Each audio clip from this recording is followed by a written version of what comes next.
Hello guys, welcome. Something very special for you today. We have the launch of a game called Botanicula by a developer called Amanita Design, and it's the same guys who did Machinarium, and hopefully by now any of you guys who are into indie games would know about what's called the Humble Bundle.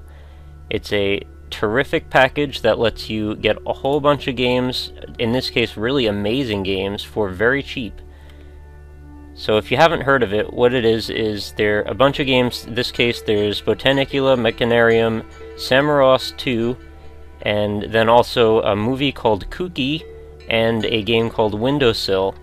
Now those first three you can get for any price. If you pay $1, if you pay $20, if you pay 50 cents, you get 3 games.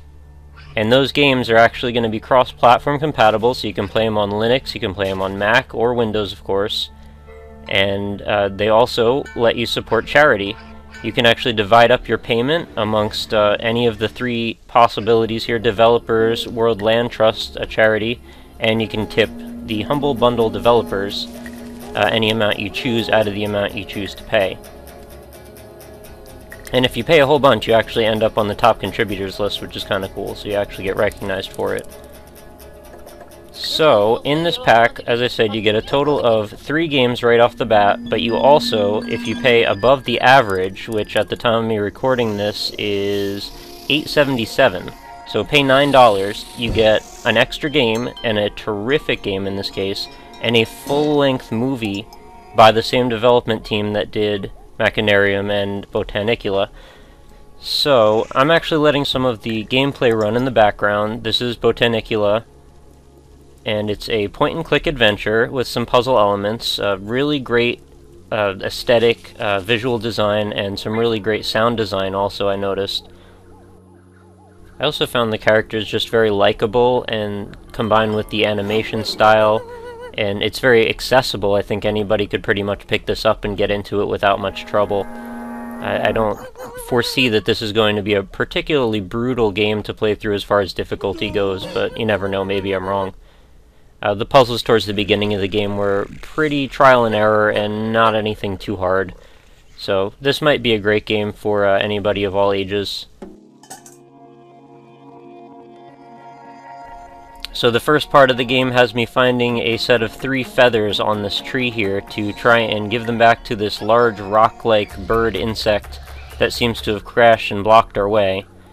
So I sort of cut pretty quickly through this as I'm grabbing all of the feathers. But as you get to each impasse, you actually have this group of guys that you're basically walking around with, and each one of them has a special talent.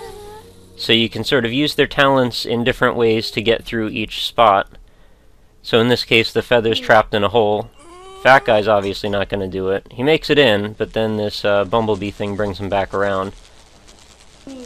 So that's a no-go. How about we got this acorn-shaped guy? What can he do? Well, he pulls out a seashell. That seems like something worth investigating. But let's keep trying anyway. So we've got this stick who's got extendable arms. Nothing there. And then we've got a mushroom who, in this case, could only find a worm. The mushroom seems to usually shrink down into a little disc, which is kind of funny. And then the feather, which he pulled out, another bug, which is going to go take him flying around. Kind of wonder why you couldn't use the feather as a feather to solve your problem, but that doesn't matter. We found the shell, and the shell, big guy's going to blow into it, and we got our feather out of that. So then we're going to fast forward a little bit to the next area, and another feather just kind of hanging out there. You'll notice these beautiful little details, like these little tendrils on the tree that actually react to your cursor. And of course the fact that the tree is like fairly transparent, you can actually see all these very intricate details drawn through it. And on just about every screen there's a whole bunch of different things to interact with, to play with the mouse. And then we went down into the next area, and there's a whole bunch of mushrooms hanging out on this tree branch here, and they decided they're going to get us a little screwed up with their spores. So all of a sudden this giant cursor appears and starts telling the guys where to go. And you can see that's not my cursor. I'm waving my little one around trying to get their attention, but it doesn't matter. So that wears off after a minute, and then we can proceed onward. So we meet this little guy here who's telling us about this life-sucking spider that's around on this tree, and it's actually messing stuff up, so I'm sure we're going to have to confront him at some point. And we find a key on the end of a branch. What's a key without a bee? So let's jump on the bee and see where it goes. To the hive, of course. But that's probably to be expected.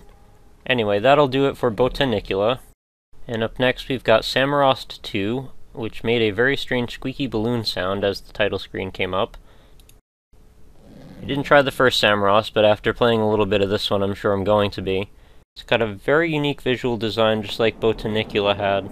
It's a combination of sort of like hyper-realistic photos with soft-drawn animation.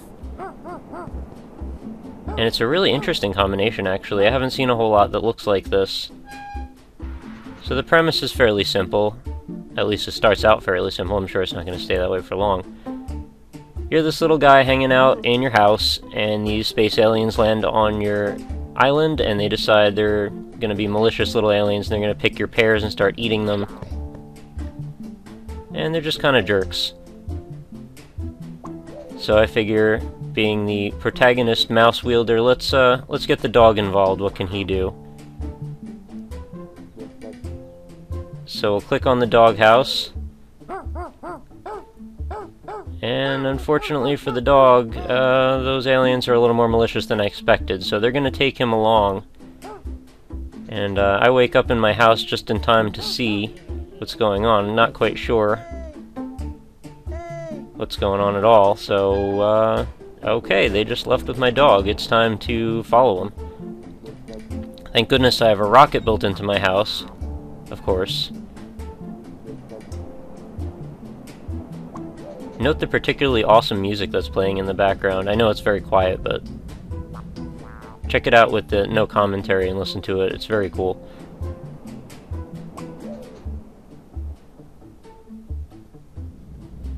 So the aliens are going to land on their home planet, or whatever this may be.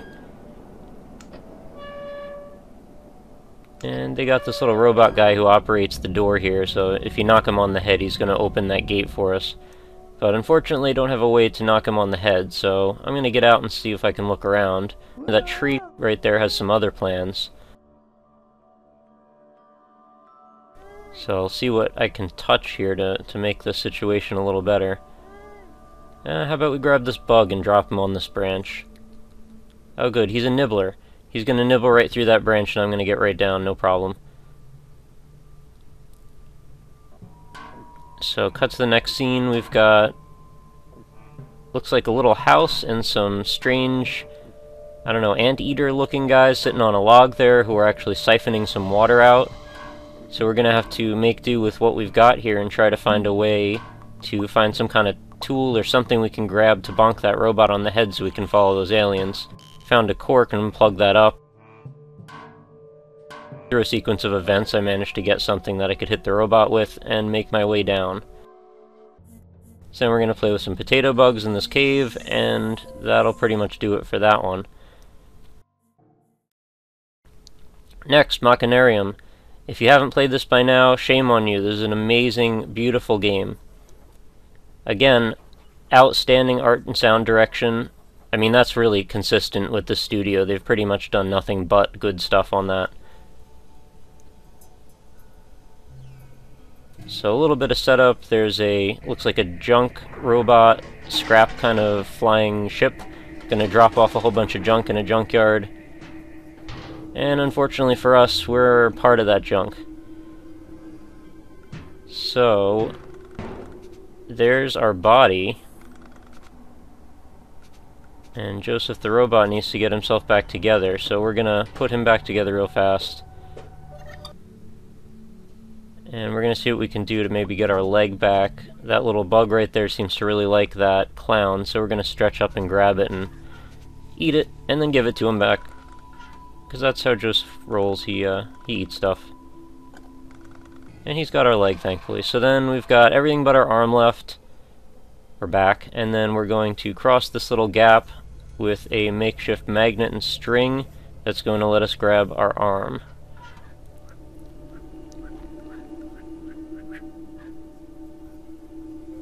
may have noticed the arm very quickly fell into that pit when we first came into the scene.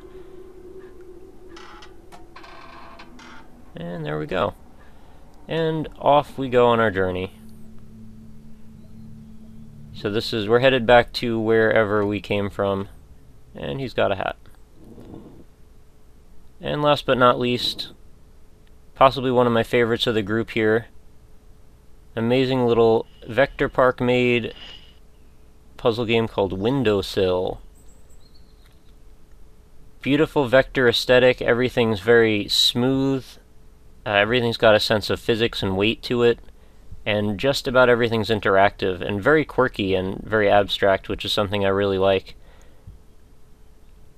So the very loose goal of the game is to just progress from one room to the next, and really all you need to do that is figure out how to get the cube that unlocks each door. So you're learning each system as you go, and it's really interesting, just all the different quirky ways that you can interact with stuff. So this is definitely worth paying the above the average to get. And I haven't checked out the movie that comes with it also, but I did sort of briefly just zoom through it, and it looked very interesting as well. And if it's by the guys who made all these other games, I don't doubt that it'll be phenomenal. So that was a quick look at the humble Botanicula debut bundle, and I really hope you grab it. It's worth every penny you can give. Alright, thanks for watching, guys. Take care.